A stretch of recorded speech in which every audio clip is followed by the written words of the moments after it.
আমরা জান্নাতে যেতে চাই তো? জান্নাতের নিয়ামত সম্পর্কে তো অনেক ওয়াজ নসিহত আমরা শুনেছি, জেনেছি।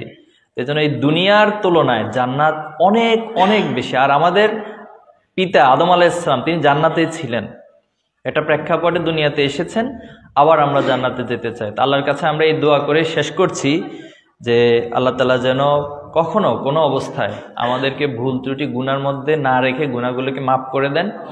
এবং দুনিয়ার জীবনে এই যে চলাফেরা অনেক ক্ষেত্রে আমরা অনেকের হক নষ্ট করি।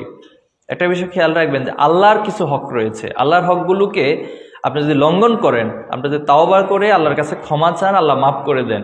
কিন্তু বান্দার হকের ক্ষেত্রে সবচেয়ে প্রায়োরিটি হচ্ছে পিতামাতা। ওয়াকাদা রব্বুকা আল্লা তা'বুদু ইল্লা ইয়্যা ওয়া বিল ওয়ালিদাইনি ইহসান। পিতামাতার কথা বলে, পিতামাতার সদাচরণ, পিতামাতা, ভাই বোন, আত্মীয় স্বজন, নিকট আত্মীয়, রক্ত সম্পর্কীয় আত্মীয়, এরপর প্রতিবেশীর উপর প্রতিবেশীর হক রয়েছে, অনেক হক।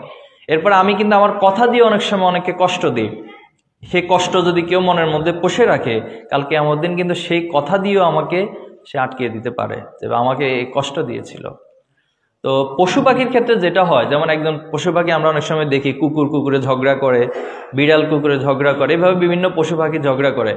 অন্যায়ভাবে যদি কোনো পশুকে কষ্ট দেয়, কাল কিয়ামত দিনে এটা নীতিমালা হচ্ছে সেই দুইটা পশুকে ডাকা হবে, বলা হবে তোমাকে দুনিয়াতে অন্যায়ভাবে কিন্তু শিং দিয়ে গুঁতা দিয়েছিল, এখন তুমি কি করবা, তুমিও ঠিক একইভাবে তাকে গুঁতা দাও। এরপরে সেটা ক্লোজ হয়ে যাবে, তারা মাটির সাথে মিশে যাবে।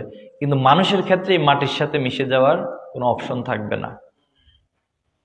এজন্য যে কুমতু তুরা বা, যে আমরা যদি মাটি হয়ে যেতাম, মানুষ এই আফসোসটা সেদিন করবে। যদি আজকে আমার মাটি হয়ে যাওয়ার সুযোগ থাকতো, তাহলে আমার জন্য এই প্রশ্ন উত্তর দিয়ে সমাধান করে আমাকে জান্নাতে জাহান্নামে এই প্রশ্নগুলো থাকতো না। এজন্য আমরা আল্লাহর কাছে দোয়া করি, আল্লাহ তাআলা আমাদেরকে যেন জান্নাত উপযোগী একজন মানুষ হিসেবে দুনিয়া যতদিন বেঁচে থাকি নিষ্কলুষ এবং জান্নাত উপযোগী মানুষ হিসেবে কাজ করার তৌফিক দান করে। আমিন। আপনাদের সবাইকে ধন্যবাদ।